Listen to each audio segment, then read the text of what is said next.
श्रीक्षेत्र दधिबामन महाप्रभु बाहुड़ा यात्रा अनुष्ठित हो जाइछि। बरगढ़ जिला भटली ब्लॉक ठारे हजार हजार संख्यार भक्तों भिड़ लगी रही। माउसी मंदिर ठारू प्रभु दधिबामन रथटଣା आरंभ होई दधिबामन मंदिर ठारे पहुंची। प्रथमे माउसी मंदिर ठारे प्रभु दधिबामन पूजा अर्चना होइथिला। परे हजार हजार भक्त मंदिर बाहर पूजा करी प्रभु को माउसी मंदिर विदाय देथिले। परिशेष भाव विनोदिया प्रभु दधिबामन रथटଣା कार्य अनुष्ठित होइथिला। खोल झांझ घंट और हरिबोल ध्वनि रे प्रकंपित हो उठिथिला पूरा परिवेश। प्रभु गोटे झलक पाइबा पई भक्त माने अपेक्षा करथिले। भक्त मानक दर्शन पई पुलिस पक्षरु व्यापक कड़ाकड़ी व्यवस्था करा जायथिला।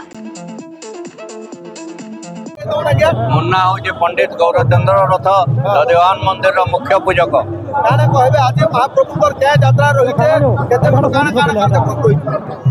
आज आम दधिबामन सप्त नवदिनात्मक यात्रार शेष दिन है। से माउसी माँ मंदिर 7 दिन अवस्थान कलापर से श्रीमंदिर को प्रत्यावर्तन करुछन। आज प्रातरु बहड़ भंग द्वार पिठा नीति अवकाश नीति मंगल दीप प्रज्वलन आर गोपाल बल्लभ भोग लगी है। यापर सकाल धूप नीति है। सकाल धूप नीति शेष होगा पहंडी बेश करागला। पहंडी बेश पर पहंडी पूजा करागला। पहंडी पूजा पर मंगलार्पण करी प्रभु बड़दाण्ड को बाहरी जन आज माउसी माँ मंदिर प्रत्यावर्तन करवार लगी रथारूढ़ होइजन। रथरे लक्ष लक्ष भक्तंकर दर्शन आज करबे। भक्त भगवान को भगवान होजन स्वयं सृष्ट मूर्ति क्या किए तैयारी न करे। आज भी कहीं भी कही ना पारन मूर्ति काठ ना पत्थर ना कौन से धातु तैयारी से स्वयं सृष्ट जेहेतु लोके विश्वास करुन। भगवान को दर्शन कले स्वयं विष्णु को दर्शन मिलते बोलिकी लोक अतुट विश्वास रही है। लगे आम पीठरे लक्ष लक्ष भक्त आदिक सानिध्य लाभ करसन। और रथर रही परंपरा छोट छोट छुआ मान रथ छुआ बाटा यही रथ छुआ लक्षाधिक हजार हजार शिशु नवजात शिशु को रथरे भगवान फूल अर्पण करसन पिता माता माने आ भविष्य तार मंगल कामना करवार लगे भगवान को से शिशु को समर्पण करसन। मोर नाम श्रीवत्स पाणिग्राही।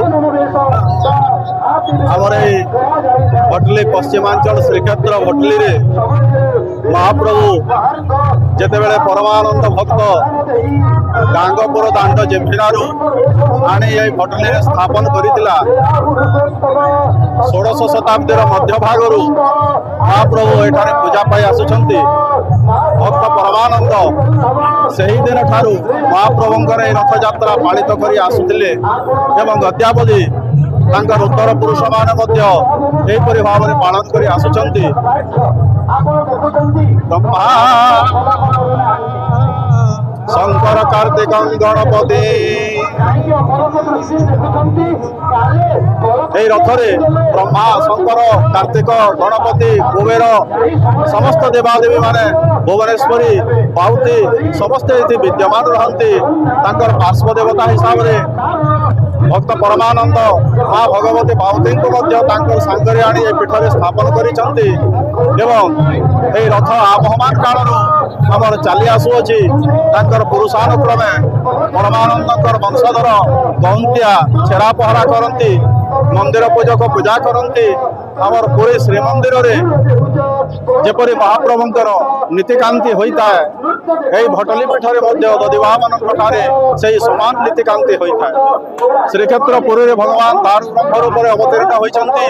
से उभा होते ब्रह्मा जगन्नाथ बलभद्र सुभद्रा एवं सुदर्शन चतुर्धा मूर्ति किंतु से महाप्रभुंकर अनुच्छायारू एठारे एकक मूर्ति हिसाब से दधिबामन हिसाब से पूजा पाँच महनीयता यही पीठरे बहुत अधिक भक्त परमानंद एठारे आतिथ्य सत्कार करुला ब्राह्मण सेवा करुला साधु वैष्णव मान सेवा करुला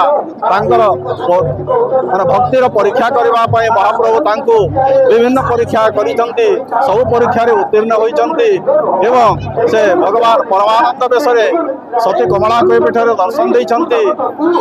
एही महाप्रभु महाप्रभु जेतेबेले रथरे थांती तांकर गोटे छोटिया मूर्ति किंतु जेतेबेले से रथ ऊपर को विराजमान करंती भक्तंकर हृदय रे से बसी रहंती एवं तांकर नयन रे से विराट मूर्ति दर्शन करि दियंती एवं भगवान बाल मुकुंद रूपरे बालक मानकर सहित खेल करंती एई पीठरे आमर स्वतंत्रता हेउची स्वतंत्र भाव में शिशु मानकर रथ छुआ कारण भगवान वामन जेतेबेले रथ उपर विराजमान हंती रथे तो वामन दृष्ट्वा पुनर्जन्म न विद्यते रथ उपर भगवान वामन को दर्शन कले आ पुनर्जन्म बाधा होय नाही बोली हमर आत्मविश्वास अछि एणु भगवान बालक रूपरे बाल मुकुंद रूपरे पीठरे अवतीर्ण होई शिशु माननको बाल मुकुंद रूप दर्शन दियंती तांकर सहित कथाबार्ता होंती एणु हमर पश्चिमांचल श्रीक्षेत्र हमर पश्चिमांचल ओडिसा रे एई विश्वास अछि समस्ते 6 मास पर 5 मास बा 6 मास पर अन्नप्राशन हेला पर शिशु मानक रथ दांड को आणती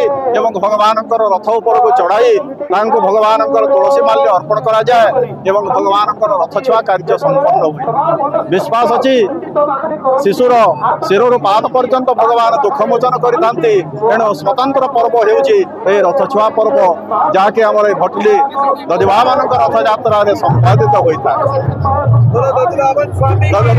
स्वामी की बरगढ़ मुन्ना साहू को रिपोर्ट कोशाल प्रवाह। बलांगीर सहर रूपटॉप स्काईलैंड कैफे एठी मिलुची दमदार टेस्टी खाना ताहा पुणी सुलभ मूल्य रे ताहले आउ डेरी कहीं आपणक सहर विक्रम हाइट्स रे थिबा ए रूपटॉप स्काईलैंड कैफे को थरे विजिट करंतु ओ यार भरपूर मजा उठांतु।